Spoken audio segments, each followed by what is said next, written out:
गालिबन अपनी पूरी ज़िंदगी में कभी शेख रशीद अहमद साहब को, रेलवे मिनिस्टर को, मैंने इतना सीरियस और इतना सॉम्बर मूड में नहीं देखा जिस तरह से इस मीटिंग के अंदर वो ये प्लीड कर रहे थे कि अगर कुछ दिनों के अंदर रेलवेज़ को ना चलाया गया तो रेलवेज़ बिल्कुल बैंकरप्ट हो जाएगी।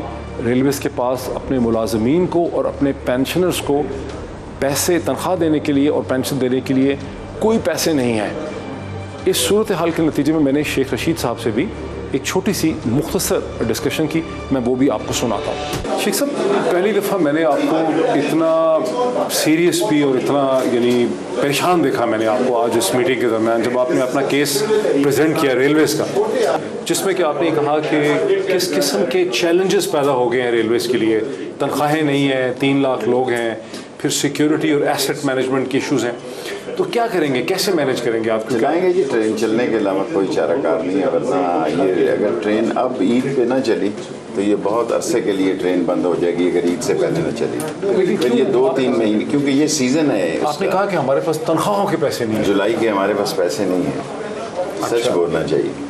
जून की तनख्वाह हम दे लेंगे क्योंकि अर्निंग ही नहीं है। और कितने आपके एम्प्लॉइज़ हैं जो डिपेंडेंट हैं? 70,000 हमारे एम्प्लॉय हैं और 2 लाख पेंशन वाले हैं और 3 लाख एक ही जगह पे रहते हैं और उन्हीं कॉलोनियों में रहते हैं। तो उन सबको जो रनिंग इनकम होती है उससे आपने फीड करना होता है। फीड करना होता है ना। फ्रेट चल रही है, फ्रेट की भी 4 ट्रेनें चल रही हैं, ठीक है, और पैसेंजर तो कुछ चल ही नहीं। लेकिन फ्रेट क्यों नहीं चल रही? फ्रेट पोर्ट्स नहीं चल रहे, दुनिया बंद है, दुनिया से कंटेनर कोई नहीं आ रहा, इंपोर्ट कोई नहीं हो रही, एक्सपोर्ट कोई नहीं हो रही, सवाए कोयला आ रहा है। कोयले से तो सिर्फ पूरा नहीं होता सारा खर्चा। अच्छा, फिर आपने देखा कि कुछ मूड भी ऐसा है प्रोविंसेस का, वो कहते हैं ना चलाएं डिस्ट्रिक्ट, वो तबाह कर देंगे ट्रेन को। अगर ट्रेन ईद से पहले ना चली तो फिर 2-3 महीने की इन्हें मजीद तनख्वाहें देनी पड़ेंगी क्योंकि ईद हमारा सीज़न है। अच्छा, फिर ML1 जिस पे आप बहुत शिद्दत से काम। ML1 तो रेलवे की ज़िंदगी और मौत है, वो तो रेलवे की बैकबोन है। अगर रेलवे ना बनी, ML1 ना बनी तो रेलवे में होने वाले हादसात को 1861 की हमारी पटड़ी है,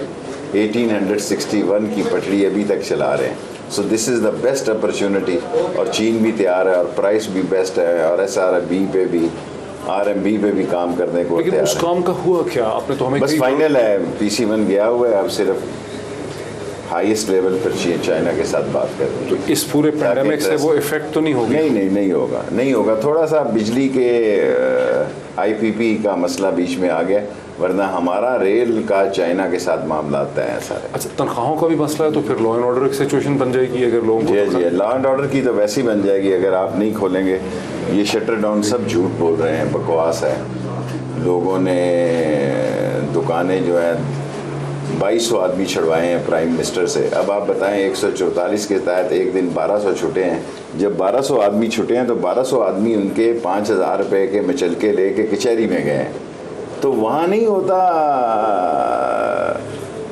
डिस्टेंस का मसला क्रिएट होता है। देखिए ना, अब 1200 बंदों का 5000 रुपये के मचलके लेके 3000 बंदे गए हैं रजिस्ट्रार के पास, तो वहाँ भी होता है। इस तरह ये मुल्क नहीं चल सकता लॉन्ग वे। ये अब लॉकडाउन नहीं चल सकता। ये चीफ मिनिस्टर्स सिंध को भी सोचना चाहिए और दूसरों को भी। लोग तंग हैं, लोग खुद निकल आएंगे बिल आखिर, और बहुत बुरे तरीके से निकलेंगे। जो भी ख़तरा है इसके अंदर, बहुत सीरियस ख़तरा है। शेख रशीद अहमद साहब के साथ तो मेरे मुख्तसर से डिस्कशन आपने देखी। उसके बाद डॉक्टर फैसल सुल्तान, जिन्हें शौकत खानम मेमोरियल हॉस्पिटल की निस्बत से आप सब जानते हैं, लेकिन आजकल वो फोकल पर्सन है कोविड-19 के लिए, focal person for prime minister of Pakistan के फोकल पर्सन है और इस मीटिंग में शामिल थे। मैंने उनसे रिक्वेस्ट की कि हमें समझाएं एक कॉमन व्यूवर के लिए कि इस वक्त हम इस कोरोना पेंडेमिक के हवाले से कहाँ खड़े हैं, किस तरह से ये पेंडेमिक जो है हिंदुस्तान और पाकिस्तान में अमेरिका के मुकाबले में या वेस्ट के मुकाबले में ये डिफरेंट है। ये डिस्कशन देखते हैं, आप इसे फ़ायदेमंद समझेंगे। डॉक्टर साहब, एक बड़ी इंटरेस्टिंग बात है कि लोग तो ये समझते, चूँकि आपका शौकत खानम से ताल्लुक़ रहा, शौकत खानम हॉस्पिटल से, तो हम तो ये समझते हैं कि आप कैंसर के एक्सपर्ट हैं, आप यहाँ इन्फेक्शंस पे बात कर रहे हैं। मेरी जी जो ट्रेनिंग और एक्सपर्टीज़ है वो इन्फेक्शियस डिजीज़ में है, तो यही वजह है कि मैं यहाँ इस कोविड के हवाले से बैठा। अच्छा, एक सवाल जो बहुत हमारे ज़हनों में है, टॉकिंग ब्रॉडली स्पीकिंग, इंडिया के हवाले से, पाकिस्तान के हवाले से, एक आम तासर है कि जितना ये वायरस कोविड-19 जो है ये फेटल हुआ है वेस्ट के अंदर, अमेरिका में, ब्रिटेन में, इटली में, फ्रांस में, जर्मनी में, स्पेन में, इसके अंदर वो वाली इंटेंसिटी इसकी नहीं है साउथ एशिया के अंदर, सब कॉन्टिनेंट में। इसकी क्या वजह है? देखिए, पहले तो ये बता दूं कि ये अभी भी मूविंग टारगेट है। हम इसके बारे में जो भी कहें, मैं आपको ये बताऊं कि हम इसको सीख रहे हैं, इसको जांच रहे हैं जैसे जैसे वक्त चल रहा है। यानी ये इसमें कोई हतमी या फाइनल राय देना इस वक्त नामुमकिन है। लेकिन आपने ये बात बताई कि ये ऑब्जर्वेशन ज़रूर है कि कम से कम अब तक जो इस बीमारी की तेज़ी है वो नहीं रही जो कि बहुत से ममालिक में रही है, जैसे आपने बताया। लेकिन किसी भी बीमारी, खासतौर पर जो एपिडेमिक इन्फेक्शियस डिजीज़ होती है ना, इसमें 3 मामलात का इंटरप्ले होता है। होस्ट का, मीनिंग जो शख्स है, इंसान, वो इंसान की इम्यूनिटी, उसकी अपनी बैकग्राउंड, उसकी उम्र, उसकी कोमॉर्बिड कंडीशंस, ये सारी चीज़ें एक एस्पेक्ट है। दूसरा एस्पेक्ट जो है इस ट्रायंगल का, वो पैथोजन है, यानी जरासीम। क्या जरासीम वही है या थोड़ी सी हैत अपनी तब्दील किया? ये जरासीम हर वक्त म्यूटेट करते रहते हैं, हर दफ़ा करता है, एक बंदे से दूसरे बंदे के अंदर दाखिल होता है तो म्यूटेट। इसकी हर जरासीम की एक थोड़ी सी म्यूटेशन स्पीड होती है, और इसकी म्यूटेशन की जो शरह है, जो स्पीड है, उसको भी वॉच किया जा रहा है। तो ये डेफिनेटली हर चंद हफ्ते बाद अपनी थोड़ी सी शक्ल तब्दील कर रहा है।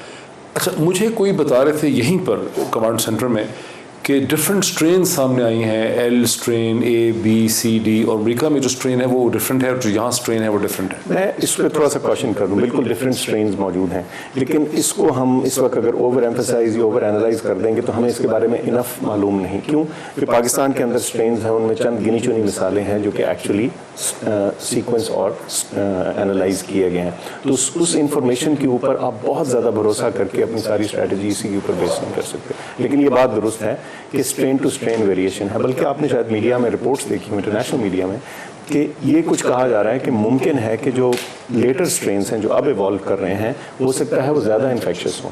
अच्छा, लेकिन उसमें एक इंटरेस्टिंग चीज़ होती है कि बसा औक़ात जो ज़्यादा इन्फेक्शस होते हैं नेसेसरीली वो ज़्यादा खतरनाक नहीं होते। लेकिन ये सारी उनका स्प्रेड ज़्यादा है, हेल्थ ज़्यादा है, लेकिन उसमें चांसेस ऑफ डेथ उतने नहीं है। और ये फिर अगेन मैं कह दूं कि ये इस वक्त अभी एक समझें कंजेक्चर या मफरूज़े की डोमेन में यह बात है। इसके बारे में कोई वाज़ेह इन्फॉर्मेशन किसी के पास भी नहीं है। ये ख्यालात हैं, अंदाजे हैं और कुछ प्रिलिमिनरी इन्फॉर्मेशन। अच्छा डॉक्टर साहब, तीसरा एलिमेंट, सॉरी मैं आपको बता दूँ, मरीज़ जो शख्स है, इंसान, जरासीम, एनवायरनमेंट। हाँ, एनवायरनमेंट बिल्कुल सही। सो यही अल्ट्रावायलेट लाइट, यही धूप, यही गर्मी, यही सर्दी, इसका भी असर मुमकिन है, इसके ऊपर आता हूँ। अब जब ये तीनों चीज़ों को आप इकट्ठा रखें तो फिर शायद ये एक्सप्लेन हो पाए कि अभी तक कम से कम इस बीमारी में वो तेज़ी नहीं आई, उस तरह की अमवात हमारे सामने नहीं आई जैसे कि कुछ यूरोपीय। यानी हमारे यहाँ चूँकि आहिस्ता आहिस्ता गर्मियाँ हो रही है, वेस्ट के अक्सर इलाकों में बहुत ठंड थी, उनकी आबादी जो इफ़ेक्ट हुई है वो उम्र में बहुत ज़्यादा है, 60 साल से ज़्यादा, वहाँ ओल्ड एज ज़्यादा है, और शुरू वहाँ से हुआ इसलिए पैथोजन में फ़र्क पड़ गया। ये सब चीज़ें, ये सारे बिल्कुल मुमकिनात हैं।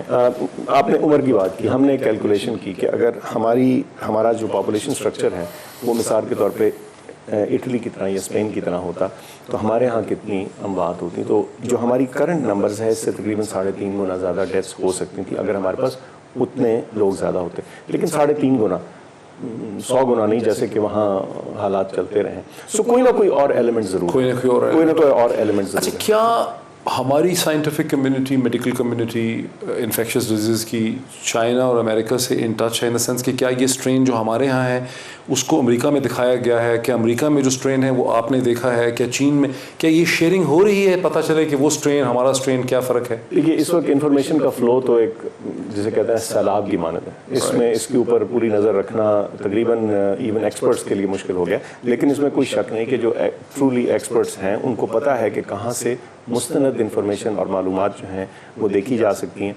स्ट्रेन्स की इन्फॉर्मेशन भी एक जगह मौजूद है, पूरे जिनको फाइलोजेनेटिक ट्रीज़ कहते हैं। जैसे कि हम ख़ानदानों के शजरे बनाते हैं ना जी, बिल्कुल जरासीम का शजरा उसी तरह बनता है और बनाया जा सकता है, और फिर उसकी जो मुख्तलिफ शाखें हैं वो भी दिखती हैं। देखना सिर्फ ये होता है कि अगर ये एक स्ट्रेन में ये तब्दीली आई जेनेटिकली स्पीकिंग, वो तो ढूंढनी बड़ी आसान है ना, वो तो आपने सीक्वेंस किया तो आपके सामने आ गया उसका। लेकिन वो जो जेनेटिक तब्दीली है वो एक्चुअली फिजिकल उसकी कैरेक्टरिस्टिक्स में, उसके तौर तरीके में कोई फ़र्क डालती है या नहीं डालती, और अगर डालती है तो वो क्या है। तो ये इस वक्त इतना वाज़ेह नहीं है कि ये दोनों। मैं स्टेटमेंट देख रहा था कि अमेरिकन हुकूमत ये चाहती है कि WHO वो स्ट्रेन्स उनको दे जो नवंबर दिसंबर में चीन में सामने आई थी, गालिबन उनको वो मिल नहीं रही हैं इनिशियल वायरस के सैंपल्स जो दिसंबर में एक्टिव था। अच्छा, ये मुझे डायरेक्टली इस बात का इल्म नहीं कि वो कोई गैप है इस चीज़ में, लेकिन बहुत सारे मुल्क और बहुत सारी एंटिटीज़ और यानी इंटरनेशनल ऑर्गेनाइजेशंस और मुल्क जो हैं वो इंफॉर्मेशन शेयर करते हैं और कर रहे हैं कि कौन सा स्ट्रेन किस जगह प्रेडोमिनेंट है। हो सकता है वो कोई एक स्पेसिफिक चीज़ ढूंढ रहे हो जिसका मुझे हिंदुस्तान जिसके बिल्कुल सर्कमस्टेंसेस हमसे मिलते जुलते हैं, एक ही कौम, एक ही किस्म की रेस है साउथ एशियन, क्या हमारी उनसे कोई यानी इंटरचेंज ऑफ इंफॉर्मेशन है? बिल्कुल, इंटरचेंज ऑफ इंफॉर्मेशन 2-3 यहाँ वेबिनार्स हुए हैं, सेमिनार्स हुए हैं जिसके अंदर यहाँ के एक्सपर्ट्स ने वहाँ से बात की है और बड़े सिमिलर एक्सपीरियंसेस देखने में आ रहे हैं या जो हमने सुने हैं।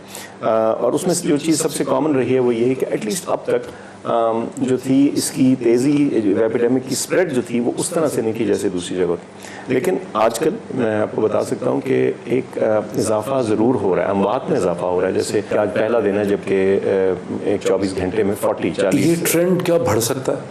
ये बढ़ सकता है, ये बढ़ सकता है। अब मुझे अभी यहीं पे कोई कॉन्फ्रेंस में बता रहा था, पर्सन रिमेन्स अननेम्ड, के जो मॉडल हमने बनाए थे इसकी स्प्रेड के, अभी तक हम उस मॉडल के अंदर हैं। मॉडल हमारा यही कहता है कि 20, 25, 30 तक होंगी।